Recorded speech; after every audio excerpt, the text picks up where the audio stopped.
पानी भी अगर इस पे एक्स्ट्रा गिरेगा तो ये जो फोर्स लगा रहा था वो इतना लगा देगा और डैम टूट जाएगा। अगर आप फिजिक्स को प्यार करते हैं और फिजिक्स को माइन्यूटली सोच पाते हैं तो आपको एक रियल लाइफ चीज बताता हूं, और इस चीज को अगर आप अपनी लाइफ में सोचना स्टार्ट कर दोगे तो आपको पता लगेगा कि आपके हर छोटा छोटा एफर्ट कितना इंपॉर्टेंट है। ठीक है, हाँ बेटा मान लो कि हमारे पास एक डैम है। डैम तो पता है ना क्या होता भाई, जिससे बिजली बनाते हैं पानी भर के ऊपर, है ना। और यहां पे बारिश हो रही है, ठीक है। अगर ध्यान से सुनना बेटा, आधे बच्चों को मोटिवेशन भी टप्पा खा सकता है ठीक है, मोटिवेशन भी समझ नहीं आएगा क्योंकि ये साइंस से रिलेटेड है। तो बेटा जो हमारे पास डैम होता है, आपने कई बार देखा होगा कि बारिश में डैम टूट जाता है। तो एक होता है उसका breaking strength. Breaking strength means हम लोगों ने रस्सी के केस में भी किया था कि किस फोर्स पर वो टूट जाएगा, that is called breaking strength. तो अगर मान लो इसका 100 न्यूटन ब्रेकिंग स्ट्रेंथ है तो ये एक एग्जैक्ट वैल्यू अगर मैं बात करूं इन रियल वर्ल्ड अगर मैं बात करूं 100 न्यूटन नहीं होगी, ठीक है, ये होगी 100.00000000001। रियल वर्ल्ड की बात करो कि ऐसा नहीं है कि 100 न्यूटन लगते ही को हम कहते हैं कि भैया ये 100 न्यूटन पे टूट जाएगा। तो एक्चुअली में हो सकता है रियल वर्ल्ड में वो 100.0000001 पर टूटता हो। ठीक है, अब जरा देखना, मान लो कि बारिश हो रही है और एक ऐसा समय आ चुका है कि ये जो पानी इस पे धक्का लगा रहा है, फोर्स लगा रहा है, वो ये इतना झेल सकता था, मतलब इतना झेलने के बाद ये टूट जाएगा। ठीक है, मान लो कि वो 100.00000000005 ऐसे पहुंच गया, बस इसके पास पहुंचने वाला है। इतना सारा पानी इकट्ठा हो चुका है, मतलब एक बूंद पानी भी अगर इस पे एक्स्ट्रा गिरेगा तो ये जो फोर्स लगा रहा था वो इतना लगा देगा और डैम टूट जाएगा। ठीक है, ये बूंद का पानी, अब सोचो जब बारिश होती है तो आपको वाटर साइकिल पढ़ाया गया होगा। मान लो यहां से 100 किलोमीटर दूर आपने अपने घर के बाहर बेटा गंदगी है पोछा लगा दिया, पोछा लगाने की वजह से इवापोरेशन हुआ, वही पानी बाद में जाके बादल बना, और बादल बनने के बाद जो वो आखिरी बूंद थी वो जो बनी वो कहीं ना कहीं आपके पोछा लगाने की वजह से बनी थी।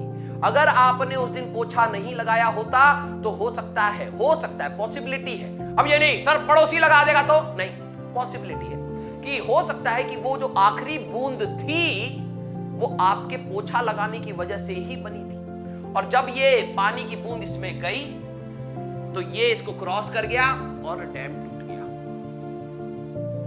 समझ रहे हो मैं क्या कह रहा हूं?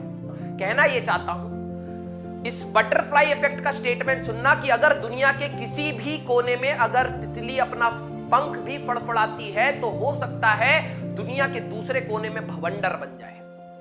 ऐसा देखने में अजीब लगता है, लेकिन ये जो बारिश से डैम टूटा, अगर ये कोई इफेक्ट है तो इसका जो पीछे का जड़ आप निकालोगे तो ये पानी की बारिश की बूंदें थी, और ये पानी की बारिश की बूंदें तब आई थी जब आपने घर पे यहाँ पे पोछा लगाया, आपके मम्मी पापा ने आपसे काम कराया, ये इवापोरेट हुआ, ये क्लाउड बना, क्लाउड जाके बरस गया। अगर आपने पोछा नहीं लगाया होता तो ये नहीं हुआ होता, ये नहीं हुआ होता, तो ये नहीं हुआ होता, ये यहीं पर हो सकता है बारिश रुक जाती और डैम झेल जाता। मींस आपके लिए छोटे छोटे इंपैक्ट्स, मतलब अगर आप आज लाइफ में कुछ करते हो तो आपको लगता है कि सडन मेरे को इंप्रूवमेंट दिख जाए, ऐसा कभी नहीं होता। हो सकता है आज आपने कोई फॉर्मूला पढ़ा, हो सकता है कि आप फ्यूचर में जाके कहीं पे काम करें और वही फॉर्मूला क्लिक कर जाए। That is called butterfly effect. Means छोटी छोटी एक्टिविटीज का भी इंपैक्ट बहुत बड़ा हो सकता है।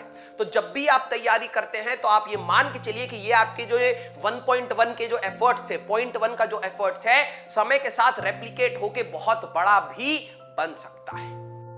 तो ये डैम टूटा पानी की वजह से, सिर्फ एक बूंद ने तोड़ा है इसको, और ये एक बूंद हो सकता है कि आपने उस दिन वहां पे पोछा नहीं लगाया। ये आया कहां से पानी? ये हो सकता है आपने कहीं पोछा लगाया था या कहीं पानी ऐसे गिरा दिया, उसका इवापोरेशन की वजह से वहां जाके बूंद बना और वो गिरा। तो बेसिकली ये बूंद आपकी वजह से भी हो सकती है।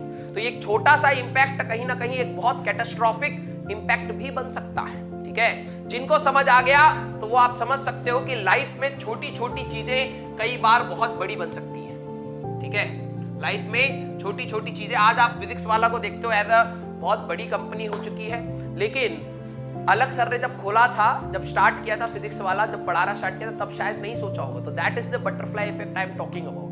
ठीक है, that is the butterfly effect. उस समय उन्होंने नहीं सोचा था कि हम इतने सारी एज ए टीम आएगी और इतने सारे बच्चों को अच्छा कंटेंट देंगे, नहीं, उस समय नहीं सोचा था कि इतना बड़ा हो जाएगा। उन्होंने कहा था कि यार मैं अपना रोज छोटा छोटा एफर्ट डालूंगा, जितना हो सकता है देखा जाएगा, लेकिन वो आज रेप्लिकेट होके एज अ बटरफ्लाई आज भवंडर है, राइट। तो this is the butterfly effect I am talking about. तो आप अपनी मेहनत से कभी घबराइएगा मत। अगर आपको छोटे मोटे एफर्ट्स डालने पड़ते हैं तो डालते रहिए, ठीक है, डालते रहिए। आपको नहीं पता किस दिन बहुत अच्छी चीज आपके पास आ जाएगी, ठीक है।